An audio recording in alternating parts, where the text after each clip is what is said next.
पढ़ाई और योग सीखने वाले, बाप टीचर सतगुरु का शो करने वाले महान मास्टर भाग्य विधाताओं को गॉडली मॉर्निंग।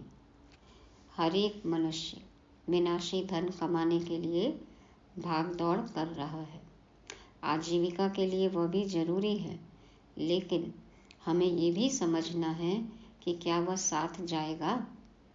बाबा आकर हमें सच्ची कमाई करना सिखलाते हैं, जो हमारे संस्कारों व कर्म फल के रूप में साथ में जाती है। तो अब ध्यान इस पर देना है। कैसे करनी है ये सच्ची कमाई, समझेंगे आज की मुरली में। कल भी ज्ञान और योग की बात थी, मीठे नॉलेज की बात की बाबा ने। आज भी कहते हैं कि ये ज्ञान बड़े मज़े का है। क्यों है मज़ा इसमें? हमें सब कुछ पता चलता है, खुद के बारे में, खुदा के बारे में और सृष्टि चक्र के बारे में। हर प्रश्न का उत्तर मुरली में मिलता है। कैसे सदा खुश रह सकते हैं, शांत रह सकते हैं, ये बाबा ही आकर हमें सिखाते हैं। तो सदा बाप की कंपनी में रहना है, उनको ही कंपेनियन बनाना है। आज तारीख है 20 मई 2023। 20 नाखूनों का जोर लगाकर सीखते हैं कैसे करे सच्ची कमाई। शिव भगवान वाच। मीठे बच्चे, यह ज्ञान बड़े मजे का है। तुम हर एक अपने लिए कमाई करते हो, तुम्हें और किसी का भी ख्याल नहीं करना है। अपनी इस देह को भी भूल कमाई में लग जाना है। बाबा कहते ये ज्ञान बड़े मज़े का है, रमणीक है, इंटरेस्टिंग ज्ञान है। तो हमें क्या करना है? अपनी कमाई में लगना है। जो कमाई साथ जाएगी, अब उस पर ध्यान देना है। लौकिक में भी जब कमाई होती है तो सब कुछ भूल जाते हैं ना, कैसे बिजनेस में, जॉब पे ध्यान देते हैं। तो उसी तरह बाबा कहते हैं तुम हर एक अपने लिए कमाई करते हो, तो और किसी का भी नहीं सोचो। लौकिक में कमाई करते तो और घर परिवार के बारे में सोचते हैं, लेकिन ये अपने लिए कमाई है और खुद ही कर सकते हैं। कोई भी ये साथ ले जाने वाली जो कमाई है, ये हमको करके दे नहीं सकता है। तो खुद के लिए कमाना है। बाबा कहते हैं बहुत मज़े से ये काम हमें करना है। इसके लिए हमें अपनी देह को भी भूल जाना है। दूसरे की देह को ध्यान रखने का तो सवाल ही नहीं उठता है। तो बाबा कहते हैं सब कुछ भूल के सच्ची कमाई में लगो, किसी का भी ख्याल नहीं करो। प्रश्न है, अविनाशी कमाई करने की विधि क्या है? इस कमाई से वंचित कौन रह जाता है? क्या विधि है? कैसे कमाई है? और कौन इससे वंचित रह जाता है? कौन नहीं कर पाता ये कमाई? उत्तर में बाबा कहते हैं यह अविनाशी कमाई करने के लिए रात को व अमृत वेले जागकर बाप को याद करते रहो, विचार सागर मंथन करो। बाबा कहते हैं ना, जल्दी सो जाओ, जल्दी उठो, अमृत वेले जागकर बाप को याद करो, ज्ञान का मंथन करो, मनन चिंतन करो। दिन में टाइम नहीं मिलता है, जॉब है, धंधा है, बाबा कहते हैं रात को जागो, सुबह जल्दी उठो। कमाई में कभी उबासी या नींद नहीं आती है ना। लौकिक में भी जब सीज़न होता है, धंधा चलता है, तो आलस अलबेलापन आता है, उबासी नींद आती है नहीं। तो बाबा कहते हैं तुम चलते फिरते भी बाप की याद में रहो, तो हर सेकंड कमाई है। पूरा संगम युग ही हम हर सेकंड, पल पल कमाई कर सकते हैं। तुम्हें इंडिपेंडेंट अपने लिए कमाई करनी है, आत्मनिर्भर होना है, आत्मा के लिए कमाई करनी है, खुद ही कर सकते हैं। तो बाबा कहते हैं तुम्हें इंडिपेंडेंट अपने लिए कमाई करनी है। इंडिपेंडेंट, इन खुद के अंदर जाके, अंतर्मुखी होके ही हम ये कमाई कर सकते हैं। जो उस विनाशी कमाई के लोभ में ज़्यादा जाते, वह इस कमाई से वंचित हो जाते हैं। यदि वाय मुक्ता है, देह अभिमान है, बाहर की दुनिया से लगाव है, उसी कमाई में ज़्यादा लगे हैं, स्थूल धन के पीछे लगे हैं, तो फिर ये अविनाशी कमाई नहीं कर सकते, क्योंकि सारा समय उसी में दे रहे हैं। तो बाबा कहते फिर ये कमाई कैसे करेंगे? समय तो उतना ही है ना। चाहे आप ये कमाई करो, चाहे वो कमाई करो। बाबा कहते धंधा धोरी करते भी बाप को याद करो। तो चलो लौकिक काम कर रहे हैं, जॉब है, बिजनेस है, घर गृहस्थी का काम है, वो भी यदि हम बाबा को साथ रख के करते हैं तो इस तरह से हम अविनाशी कमाई कर सकते हैं। तो विनाशी और अविनाशी कमाई भी एक साथ हो सकती है, लेकिन ज़रूरत है ध्यान देने की। गीत बजा।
ओम शांति।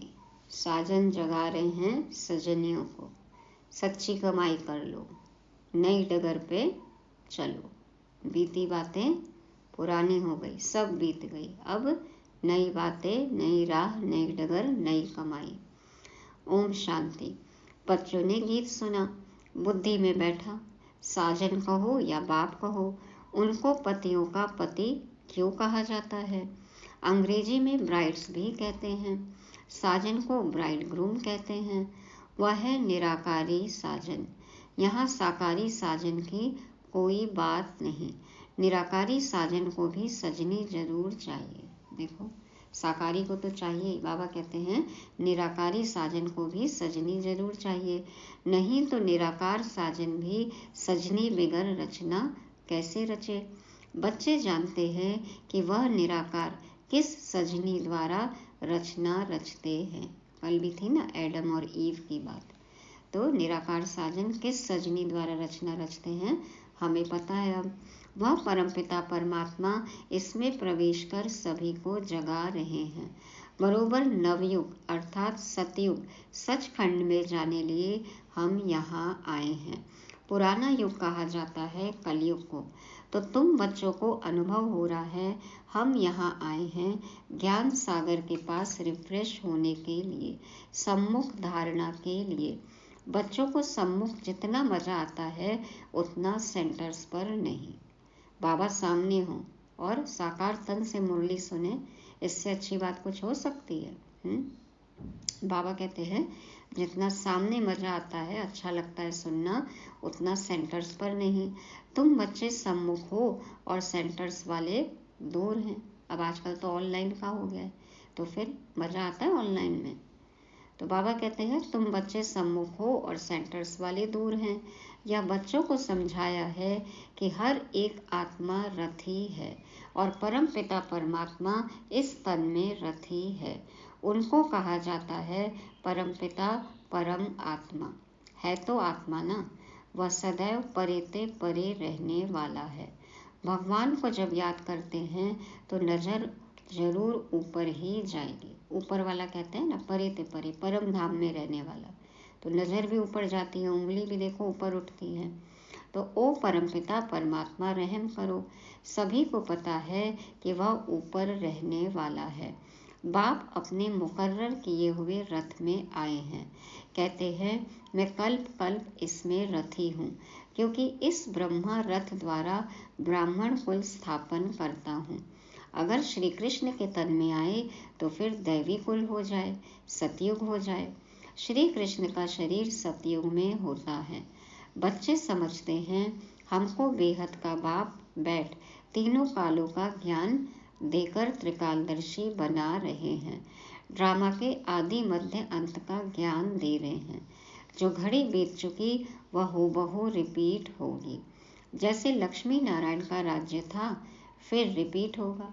सब कुछ हूबहू रिपीट होगा। हम जो भी कर रहे हैं या जो भी हम आगे करेंगे वो हूबहू रिपीट होगा। तो अब पता चल गया है, तो बहुत सोच समझ के अपना पार्ट बजाना है। क्राइस्ट को भी अपना पार्ट रिपीट करना है। फिर उसी नाम रूप देश काल में आने वाले हैं। बाप कहते हैं मैं भी अपना निराकार रूप बदलकर साकार रूप में आया हूँ। जरूर मनुष्य तन में आएगा तब तो सुनाएगा। कोई बैल में आते तो भाषा समझते हो, तो मनुष्य तन में आते तभी तो सुनाएंगे ना, तभी हम समझ रहे हैं। शास्त्रों में तो कच्छमच्छ अवतार लिख दिया है। सर्वव्यापी के ज्ञान से समझते हैं कि वह सब में प्रवेश करता है। जीव जंतु जानवर पेड़ पौधे कंकड़ पत्थर भित्तर सब में कह दिया परमात्मा। आत्मा में परमात्मा ये तो अलग ही बात है, वो तो कहते ही हैं, लेकिन कण कण में कह दिया। तो सर्वव्यापी के ज्ञान से समझते हैं कि वह सब में प्रवेश करता है। अब बाप स्वयं कहते हैं सजनिया मैं आया हूँ तुमको जगाने, नई दुनिया स्थापन करने। जो सतयुग था वह अब फिर रिपीट होगा।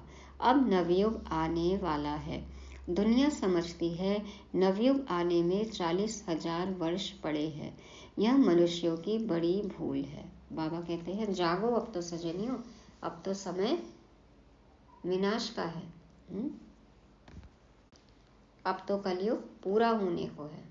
और भक्ति में कहते हैं कि 40,000 वर्ष पड़े हैं, इसीलिए सोए हैं अभी भी। तो बाबा कहते हैं ये मनुष्यों की बड़ी भूल है। अभी बच्चे निश्चय बुद्धि हो गए हैं। दुनिया वालों के लिए जरूर नया ज्ञान है। सतयुग में देवी देवता होंगे और धर्मों का पता भी नहीं रहेगा। अभी और सब पुराने धर्म हैं। नया देवी देवता धर्म गुम हो गया है। फिर अब उस नए धर्म की स्थापना होती है। देवताओं के कुछ न कुछ चित्र है। समझते हैं सतयुग में बरोबर राज्य करते थे। वहां तुमको यह पता नहीं रहेगा कि लक्ष्मी नारायण के बाद कोई राम का राज्य आने वाला है। माना सतयुग के बाद त्रेता, रघुवंशी त्रेता वाला राम, इनका राज्य आने वाला है। ये किसी को पता नहीं होगा। जो कुछ होता जाएगा तुम देखते जाएंगे। फिर कहेंगे एडवर्ड द फर्स्ट सेकंड।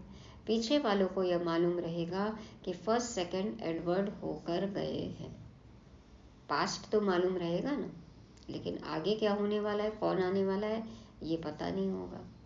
तो आगे फिर कब होंगे यह नहीं जानेंगे। ड्रामा का पार्ट इमर्ज होता रहेगा, अपने आप होता है ना। बाबा कहते हैं ये ऑटोमेटिक है। तो ड्रामा की नॉलेज बाबा ही समझाते हैं। वह भक्ति मार्ग की तीर्थ यात्रा बिल्कुल ही न्यारी है। यह है ज्ञान, बाप और वर्षे को याद करना। अभी तुम जानते हो सतयुग में इतना समय राज्य होगा, फिर त्रेता में राम सीता राज्य करेंगे। बच्चों को सीनरियां देखने में आती है। तुमने 84 जन्म पूरे किए, यह बुद्धि में है। यह है नई नॉलेज। बाप कहते हैं मैं कल्प के संगम युग पर आता हूँ। इस संगम पर परमपिता परमात्मा रथी बना है। हम रथी आत्मा को वापस ले जाने। परमपिता परमात्मा रथी बने हैं, ब्रह्मा तन में आते हैं। क्यों? हम रथी आत्मा को वापस ले जाने। ये शरीर हमारा रथ है और हम हैं रथी, तो हमें ले जाने बाबा आते हैं। हम सब रथी हैं।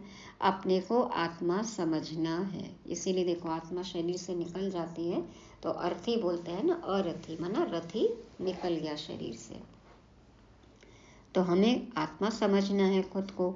तुम बच्चे घड़ी घड़ी भूल जाते हो। हम आत्माओं ने 84 जन्म का पाठ बजाया। अब बाबा आया है, हमको सारा राज समझाते हैं। पतित से आप समान पावन बनाते हैं। बाबा है पवित्रता का सागर। तो यह बेहद का एक ही बाप है जो बच्चों को आप समान बनाते हैं। लौकिक बाप कभी बच्चों को आप समान नहीं बनाते हैं। एक ही बाप के बच्चे कोई कारपेंटर होंगे तो कोई सर्जन, कोई इंजीनियर होंगे। यहाँ ऐसा नहीं है। बाबा तो हम सबको एक जैसा बनाते हैं ना। क्या बनाते हैं? बाबा कहते हैं यहाँ तुम सभी मनुष्य से देवता बनते हो, तुम बैरिस्टर, सर्जन आदि नहीं बनते हो। वैसे भी सतयुग त्रेता में बैरिस्टर और सर्जन होंगे भी नहीं। तुम जानते हो परमपिता परमात्मा हमको पढ़ाते हैं, जिससे हम पढ़कर सो देवता बनते हैं। अब जो जितनी पढ़ाई करेंगे उतना ऊंच पद मिलता है। ऐसा स्कूल कहाँ भी नहीं देखा होगा जो सब कहें हम सो देवता पद पाने लिए पढ़ रहे हैं। दिन प्रतिदिन वृद्धि होती रहती है, फिर मकान भी वृद्धि को पाते जाएंगे। देख रहे हैं ना कितने बच्चे आ रहे हैं। तो बच्चों का प्रभाव निकलेगा तो बहुत बुलाएंगे। सब जगह अब देखो बुलाते भी है ब्रह्मा कुमारियों को। यहाँ आकर हमको मनुष्य से देवता बनाने का राजयोग सिखाओ, बहुत वृद्धि होती जाएगी। बाप फिर भी बच्चों को कहते हैं रात को अथवा अमृत वेले जागो, इसमें बहुत कमाई है। सुबह सुबह उठ के कमाई करनी है। मनुष्य जो बहुत कमाई करने के शौकीन होते हैं उनको रात को भी ग्राहक मिल जाते हैं तो जागते हैं। देखो कई दुकानें हैं जो 24/7 खुली रहती हैं। तो मनुष्य को संपत्ति 24 घंटे मिल जाए तो अपनी नींद भी फिटा देते हैं। पैसा आ रहा है तो फिर क्या रात और क्या दिन। हर पल काम करके नींद फिटा के भी देखो कमाई करते हैं। तो कमाई में फिर नींद नहीं आती, कमाई नहीं होती तो फिर उबासी नींद आ जाती है। देखो कई तो बैठ के दुकान पे मच्छर ही मारते रहते हैं, कहते कोई कमाई नहीं, कोई ग्राहक ही नहीं है। उबासी लेते हैं, नींद करते हैं। तो कमाई में बहुत खुशी होती है। पैसे बढ़ाने का ही मनुष्य प्रयत्न करते हैं कि हम सुखी रहें। भौतिक सुख सुविधा चाहिए ना, इसीलिए तो लगे हुए हैं सब। घुड़दौड़ है, दौड़ रहे हैं। बाबा कहते हैं सुखी रहने का प्रयत्न करते हैं कि पैसा कमाएंगे उतना सुख सुविधा होगी। सुविधा होगी, सुख भी हो सकता है, कंफर्ट मिलता है ना चीज़ों से, लेकिन क्या सुकून शांति मिलती है? कोई मॉल है जहाँ शांति जाकर खरीद के ला सकते हैं पैसे से? बाबा कहते हैं पैसा बढ़ाने का ही मनुष्य प्रयत्न करते हैं कि हम सुखी रहें, बाकी पेट तो एक पाव रोटी ही मांगता है। कितना भी पैसा हो जाए, डाइट तो जितनी है वही है ना, बल्कि और कम होती जाती है उम्र के हिसाब से। तो बाबा कहते कितना खा लेंगे, ज़रूरत तो उतनी है, भले ही बैंक बैलेंस में कितनी ज़ीरो बढ़ते जाए, लेकिन देख देख के सुख अनुभव करते हैं। जैसे बाबा कहते हैं ज्ञान में सिमर सिमर सुख पाओ, भक्ति में भी कहते हैं सिमर सिमर सुख पाओ। उसमें क्या है, ज़ीरो देख देख के सुख पाओ। बढ़ता जा रहा है बैंक बैलेंस, पर क्या वो असली सुख है? तो ये विचार सागर मंथन करना है। बाबा कहते तुम बच्चों को इस दुनिया में ममत्व नहीं रखना है, ज़्यादा लोभ में नहीं जाना है। नीड तो पूरी हो सकती है, ग्रीड का तो कोई अंत ही नहीं है ना। तो बाबा कहते उसमें भी बुद्धि योग भागता है, फिर अविनाशी कमाई से वंचित हो जाते हैं। क्या साथ जाएगा ये भूल जाते हैं। नहीं तो इस कमाई का बहुत ख्याल रखना है। तुम्हारी कमाई सेकंड बाय सेकंड है, पल पल हम कमाई कर सकते हैं। फिर अगर चलते फिरते बाप को याद करो तो बहुत भारी कमाई है। हर पल याद कर रहे हैं तो हर पल कमाई है ना। पूरा संगम युग कमाई का ही युग है। और कमाइयाँ ऐसे चलते फिरते होती हैं क्या? यह तो वंडरफुल कमाई है। इंडिपेंडेंट अपने लिए कमाई करते हो, हर एक को अपना पुरुषार्थ करना है अपने लिए। तो लौकिक बाप को बच्चों का ख्याल रहता है, बच्चे सुखी रहें, खाते रहें, इसमें बाल बच्चों का ख्याल नहीं रहता। हर आत्मा की अपनी जर्नी है। आप परिचय दे सकते हो, बता सकते हो, बाकी पुरुषार्थ तो सबको अपना करना होगा ना। भक्ति जैसे थोड़ी कि हमारे नाम का दिया जला देना, तो हमारे लिए योग कर देना, आप हमारे लिए बाप को याद कर लेना, कहते हैं कई ऐसे भी। तो बाबा कहते हैं कि यहाँ तो सबको अपने लिए करना पड़ता है, खुद इंडिपेंडेंट अपने लिए कमाई करते हो। तो इसमें बाल बच्चों का ख्याल नहीं रहता। अपने लिए 21 जन्मों की कमाई करें। कैसा मजे का ज्ञान है। हर एक बच्चे को अपने लिए कमाई करनी है। बाल बच्चे मित्र संबंधियों को भी याद नहीं करना है। अपनी देह को भी याद नहीं करना है। बाबा को भले इस देह में आना पड़ता है, परंतु है तो देही अभिमानी। इस समय देह में आते हैं, आकर तुम आत्माओं को नॉलेज देते हैं अथवा सहज कमाई का रास्ता बताते हैं। अगर तुम प्रैक्टिस करते रहो तो बहुत कमाई कर सकते हो। बाबा भी प्रैक्टिस करते हैं। बाप को याद करें तो आदत पड़ जाती है। हर कार्य यदि हम बाबा को साथ लेकर करें तो वही आदत पड़ जाएगी। लौकिक कार्यों को भी अलौकिक रीति से करना है, ज्ञान की समझ से करना है। तो बाबा कहते हैं अपने को भूल शिव बाबा याद रहता है, क्योंकि शिव बाबा की इसमें प्रवेशता है। ब्रह्मा बाबा को तो देखो कितनी आदत थी ना। बाबा का तो हर काम अलौकिक तरीके से, नहाते भी थे तो कहते शिव बाबा के रथ को लोटी चढ़ा रहा हूँ। तो यह बाबा समझता है मैं ब्रह्मांड का मालिक हूँ। यह बाबा समझता है मैं ब्रह्मांड का मालिक हूँ। लौकिक बाप के बच्चे को रहता है ना कि हम बाप की मिल्कियत के हकदार हैं। तो ब्रह्मा बाबा को तो नशा था, क्या हमें उतना नशा है? तो इस ब्रह्मा बाबा को भी रहता है कि हम ब्रह्मांड के मालिक हैं। बाबा की प्रवेशता है ना, तो वह नशा रहता है हम ब्रह्मांड के मालिक हैं, प्रॉपर्टी का भी मालिक हूँ। शिव बाबा खुद तो विश्व का मालिक नहीं बनते हैं। मैं ब्रह्मांड का मालिक तो विश्व का भी मालिक बनता हूँ। बाबा सिर्फ ब्रह्मांड का मालिक है। शिव बाबा तो निराकार दुनिया का, ब्रह्मांड का मालिक है ना। और देखो हम बच्चे ब्रह्मांड के भी मालिक, क्योंकि पिता का घर है हमारा, तो हम हकदार हैं। और फिर साकारी दुनिया स्वर्ग के भी हम मालिक बनते हैं, विश्व के मालिक बनते हैं। तो बाबा कहते हैं कि बाबा सिर्फ ब्रह्मांड का मालिक है, तुम भी विश्व के मालिक बनते हो ना। राजा चाहे प्रजा समझते हैं हम विश्व के मालिक हैं, जान गए हैं हम विश्व के मालिक हैं। कोई भी पद हो लेकिन स्वर्ग में आए तो विश्व के मालिक है, सुख शांति सबको है। तो यह समझने से भी खुशी का पारा चढ़ा रहेगा। गाया हुआ भी है अतीन्द्रिय सुख पूछना हो तो गोपी वल्लभ के गोप गोपियों से पूछो। ऐसे नहीं कि गोपी वल्लभ से पूछो। खुशी का अनुभव, अतीन्द्रिय सुख का अनुभव तो हम बच्चे कर रहे हैं ना। तो गोपी वल्लभ के गोप गोपी कौन है? तो गोप गोपी हम हो गए। तो वल्लभ बाप को कहा जाता है। वल्लभ को तो विश्व के मालिक बने का सुख पाना नहीं है। बाप को, बाबा को, शिव बाबा को तो विश्व के मालिक बने का सुख मिलता नहीं है। बाप कितना ऊंचा उठाते हैं। यह ब्रह्मा कहते हैं मैं भी अपने को ब्रह्मांड का मालिक समझता हूँ। सारी दुनिया में यह कोई भी समझ नहीं सकते कि मैं ब्रह्मांड का मालिक हूँ। ऐसे नहीं कि ब्रह्म में लीन हो जाएंगे। कहाँ ब्रह्म में लीन होना, कहाँ ब्रह्मांड का मालिक बनना, बहुत फर्क है।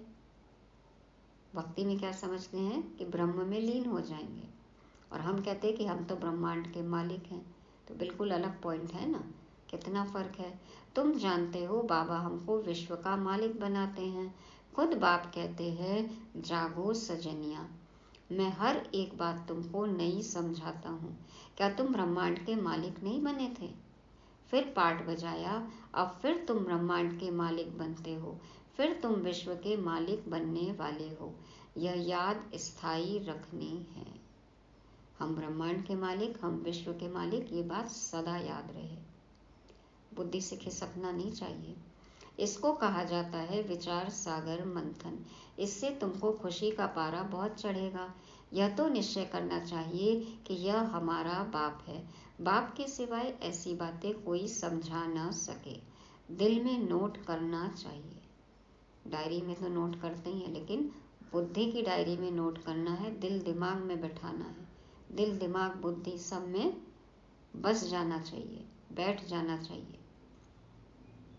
क्या बैठना चाहिए? कि स्वयं हमारा बाप आए हैं, हमें टीचर बनकर पढ़ा रहे हैं, सदगुरु बनकर रास्ता दिखा रहे हैं। तो ये हमारा बाप है। ऐसी बातें बाप के सिवाय कोई समझा नहीं सकता। तो ये सब बातें हमें दिल में नोट करना चाहिए यहाँ नोट्स लेते हैं स्मृति में रखने के लिए, फिर यह काम नहीं आएंगे। बैरिस्टर के पास बहुत किताब रहते हैं, शरीर छूटा खलास। जितना भी हमने जो कुछ इकट्ठा किया है, यदि हमने शरीर छोड़ दिया तो हमारे लिए तो खलास ना, आप मुँहे मर गई दुनिया। तो पता नहीं दूसरे जन्म में क्या बनेंगे। अब जो बैरिस्ट्री की पढ़ाई पढ़ी है तो वो तो इस शरीर के छूटते ही खत्म, फिर अगले जन्म में पता नहीं क्या बनेंगे। तुम बच्चों की तो एक ही पढ़ाई है, तुम जानते हो स्वयं ब्रह्मांड का मालिक बाप हमको ब्रह्मांड और विश्व का मालिक बनाते हैं, फिर भी खुशी का पारा क्यों नहीं चढ़ता? सब कुछ है ना, कुर्सी चाहिए, और हमको तो राज्य भाग्य मिलता है संपूर्ण विश्व का, विश्व महाराजन विश्व महारानी का सिंहासन, फिर भी क्यों नहीं खुशी रहती है? बाबा ने समझाया है यह गीत घर में अपने को रिफ्रेश करने के लिए रखने चाहिए। बाबा उस समय कुछ 8-10 सिलेक्टेड सॉन्ग थे, वो बजाते थे मुरली के पहले।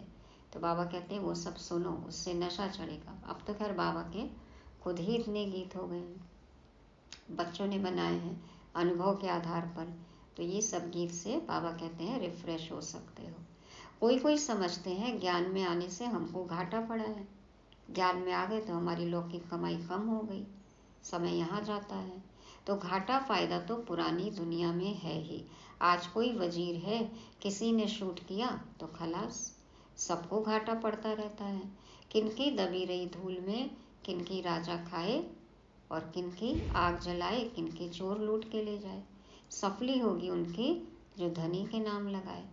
तो किसी की दबी रही धूल में देखो दिवालिया भी हो ही जाते हैं, अर्थक्वेक आते हैं, नेचुरल कैलेमिटीज़ होती है, बाढ़ आती है, सब कुछ बह जाता है, तो घाटा होता है ना। तो सबको घाटा है, सिर्फ तुम बच्चों को सदा काल के लिए फ़ायदा है भविष्य में। और ये कमाई कोई चुरा भी नहीं सकता है, इसको आग भी नहीं लग सकती है। तो बाबा कहते हैं तुमको सदा काल के लिए फ़ायदा है, वो भी 21 जन्म के लिए। बाकी सारी दुनिया है घाटे में, कितना भी कमा लेंगे, कहीं भी रख देंगे, कितना भी इंश्योर करा लेंगे, लेकिन सब बह जाएगा, सब रह जाएगा, तो घाटा हुआ ना। तो यह सब है रुण्य के पानी मिसल, मृग तृष्णा के समान है। किसको भी मालूम नहीं कि यह सब मिट्टी में मिल जाना है। मिट्टी में मिल गया, बह गया तो घाटा हो गया, और साथ कुछ भी जाना नहीं है। तो ये मृग तृष्णा समान है, छलावा है, भ्रम है। सब कब्र दाखिल भस्मीभूत हुए पड़े हैं। कब्र दाखिल है ना, होने ही है, पहले भी हुए, अभी भी होंगे।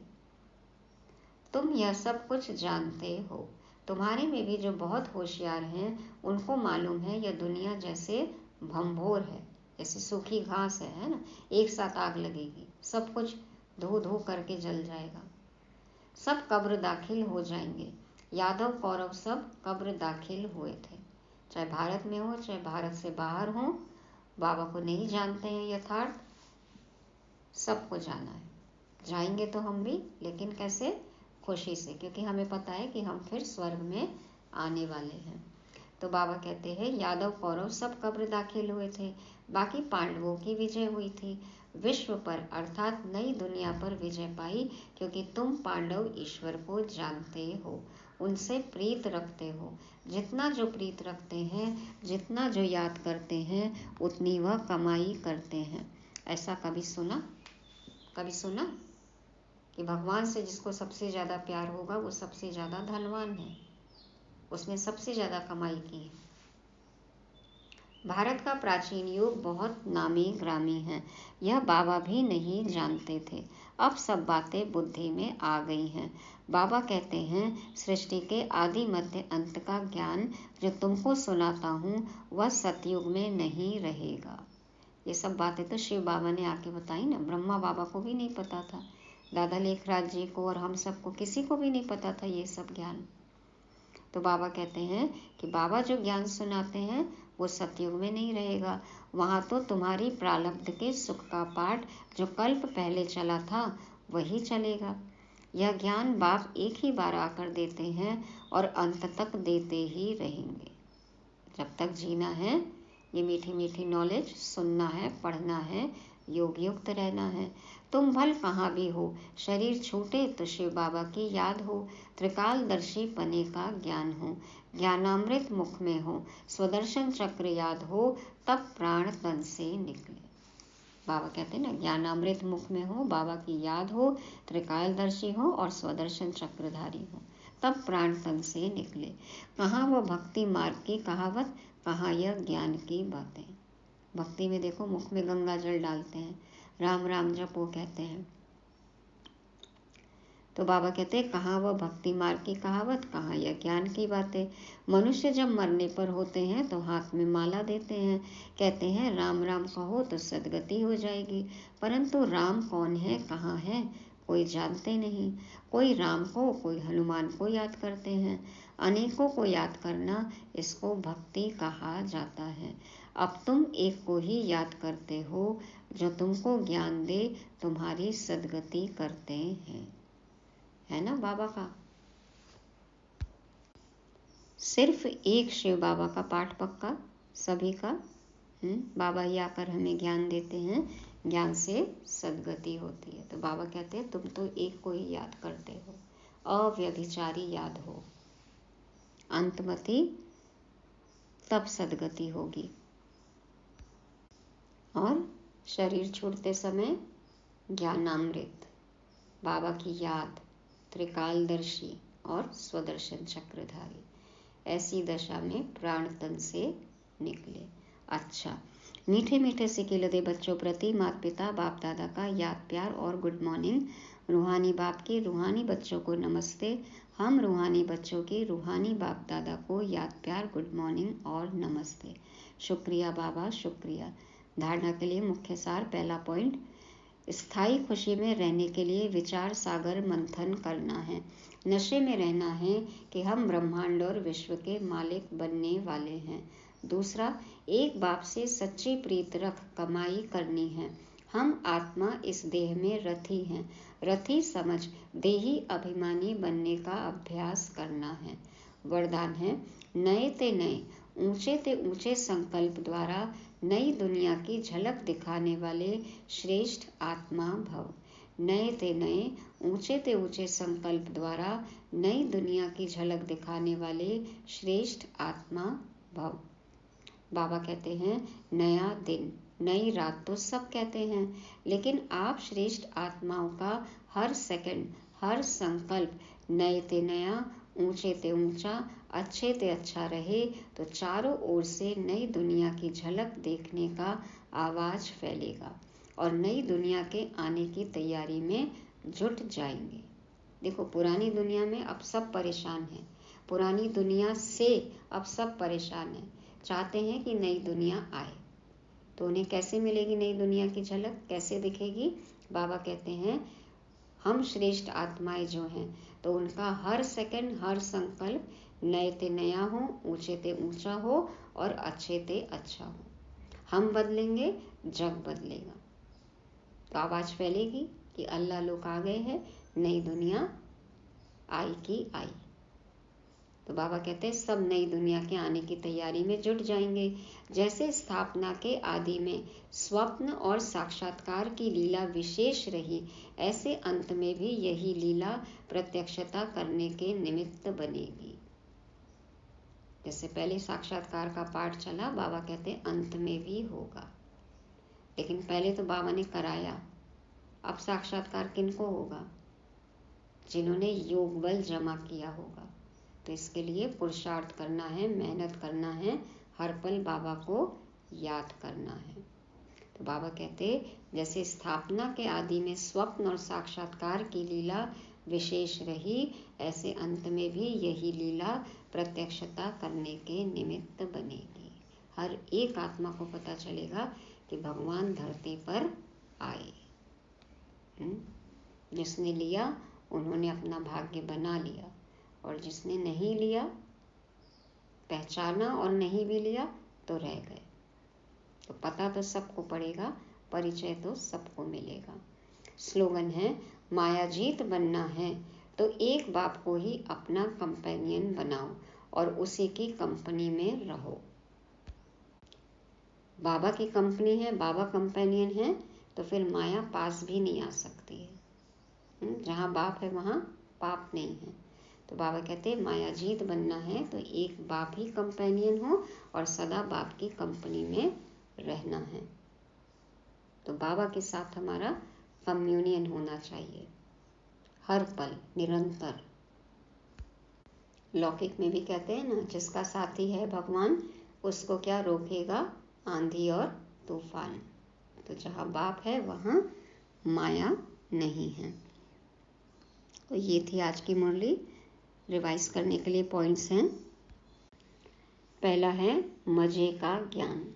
कितना मजे का ज्ञान है, कितनी नई नई बातें बाबा सुनाते हैं, कितने रमणीक तरीके से इतने गुह्य राज हमें समझाते हैं। तो सदा इस ज्ञान में रमण करना है, विचार सागर मंथन करना है।